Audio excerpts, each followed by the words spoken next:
Well, we're getting ready to head out for the evening hunt, and as we were getting gear ready, we actually just moved camp and everything was somewhat organized, so I thought it might be a good time to share the gear that I brought on this trip with everybody. So we're bivvied back in. We brought the motorcycles, came back in. We're probably about 10 miles in right now after moving camp, and for me, camp is huge. I get cold really easy, I get uncomfortable really easy, so camp has to be comfortable. And before I jump into any of the gear, I want to make sure everybody knows I have partners. Yes, we have sponsors through Elk101, but 100% of my gear is gear that I chose. It's not, I don't get paid to use gear.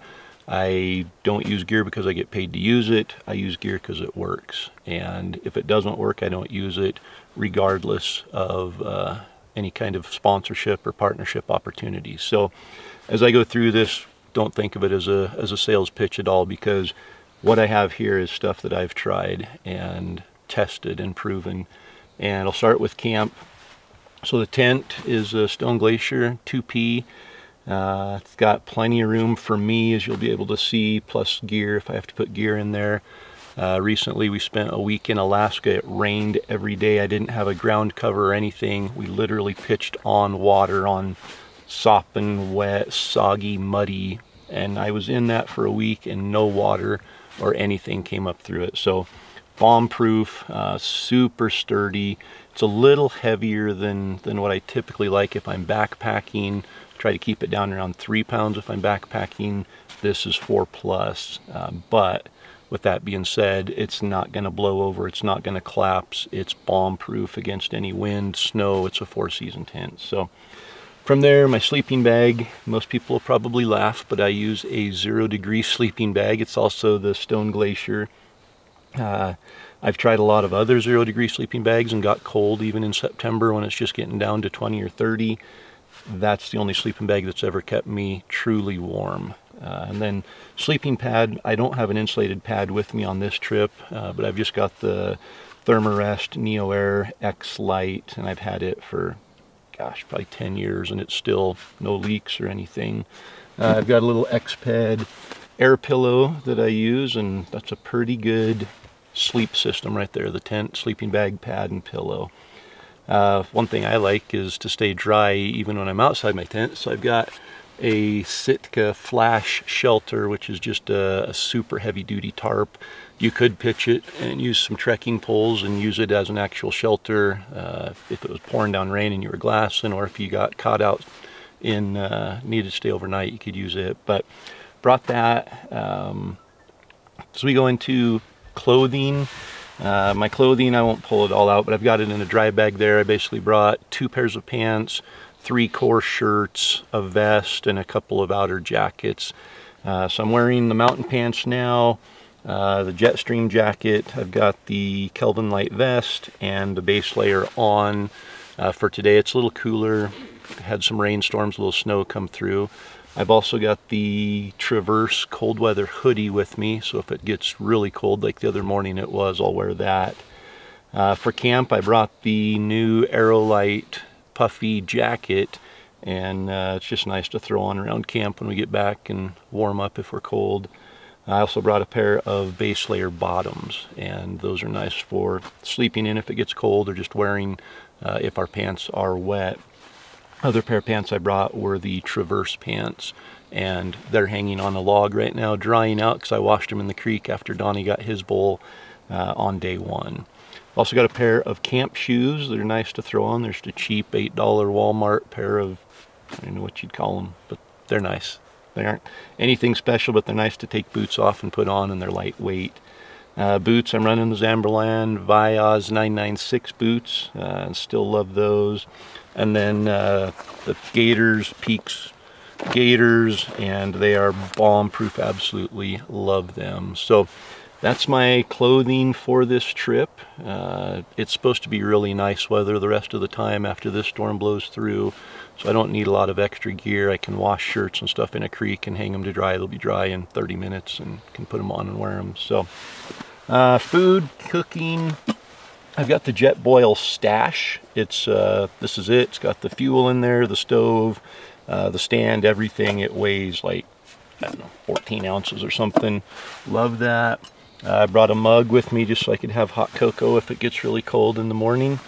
I've got the Peaks titanium spoon, and then I've got this whole thing's full of my food, but the Peaks, or the Peak refuel, absolutely the bomb out in the woods. So my two favorite, homestyle chicken and rice and beef stroganoff.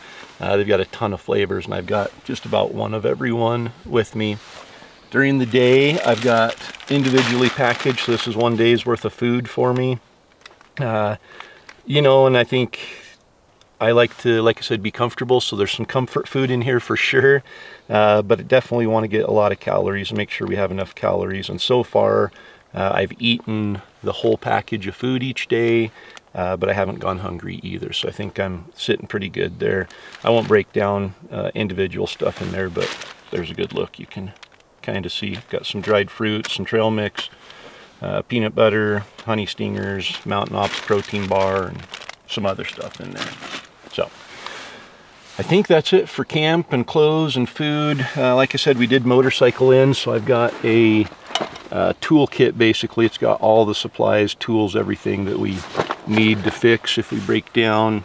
Inside the tent, I've got some dude wipes, charging cords, toothpaste, toothbrush, just basic necessity type stuff. I guess going into hunt. So that pretty much covers, oh, my lantern, my Crush lantern. The Goal Zero Crush lantern is awesome in the tent, and it's solar charged. I've also got it hooked up to a Anchor battery pack there. So going into the hunt, I've got my bow. I won't go into a lot of specifics there. I think most people know I love prime and shoot a prime bow. Got some Traverse gloves that I wear. Got my bugle tube with custom Elk101 Sitka cover on it that the chipmunks got a hold of.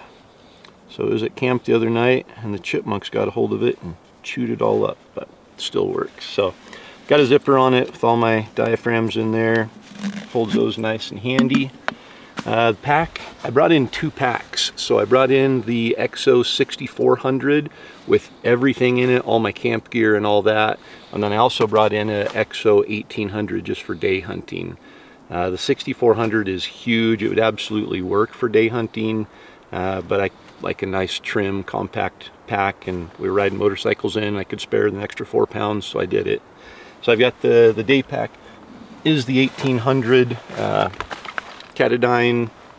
I think it's the Hiker Pro water filter. In my pack, I've got a hydration pack. Hydration goes right through the back there, so I've got a water system there. Didn't used to drink a lot of water. I drank 3 liters on our first day here, and it wasn't a hot day, so I'm doing better at drinking water. In the lid, I keep some necessities up here, some things that I might need quickly. I've got toilet paper. I've got my food. So there's what's left of today's food. I have, this is a garbage sack, a industrial, commercial, contractor strength garbage bag. And we use that to pack meat so we don't get our packs all bloody. So we put the meat in game bags and put it in the garbage sack, and certainly helps keep blood off of the pack. I've got a knife, headlamp, wind detector, another wind detector, diaphragm, probably belongs over there. And then I've got just a necessities kit here. So it's got my hunting license, a flashlight, lighters, matches. What else does it got? Oh, I've got my grandfather passed away a few years back, and this is a cuff off of one of his old wool coats that I take with me on all my hunts. I've got a tape dispenser here. It's an old chunk of an arrow with electrical tape, Gorilla tape, and Luco tape on it. I've got lighters, matches, extra AAA batteries, and that's about it in there. So just some common things that I need on a regular basis once in a while that I keep there in the lid. I got a water bottle with me, I've got the water bladder, and then inside the pack I've got the rest of my hunting necessities. We do have trail cameras out here. John and I came and scouted this area this summer and put some trail cameras out, so I've got my trail camera viewer. I've got my rain jacket, that's the Dew Point rain jacket from Sitka. I've got an extra trail camera in case we find an active wallow and want to see what's there. Some more toilet paper. And then I've got my kill kit. So game bags are there, and then inside my kill kit I've got some paracord, I've got an extra flashlight and extra batteries. I've got my Gerber Vital knife, which I used to use the, I think this is a big game, and this is the original Vital or vice versa, but used to use the little one, and I absolutely love the bigger one now. It's just cuts so much more. You have so much more cutting surface there for skinning, for everything. So that's my go-to knife. Got some flagging ribbon, extra blades, and some batteries for that extra flashlight. So that's the kill kit. The only thing left at the bottom of the pack that we hope we never have to use is a first aid kit. And in here I've got everything from band-aids and neosporin to tourniquets and quick clot. It's really a good, comprehensive, lightweight first aid kit. This thing can't weigh, it's less than a pound for sure, 12 ounces maybe. So peace of mind for sure. We've needed one in the past and didn't have one. Now we have one, and hopefully we never need it. So that's everything I've got with me, I think. Oh, I've got a Gerber axe over there. Just it's nice to have an axe. And like I said, if I was hiking in and carrying everything on my back, the axe wouldn't be here. This tarp probably wouldn't be here. I'm not sure how much else I would leave behind, but that's a quick rundown of all the gear I bring on a elk hunt in Idaho, mid-September. Temperatures ranging from probably 25 degrees to upper 60s probably. We got snow last night, we had rain, so good mix of typical Idaho elk country weather.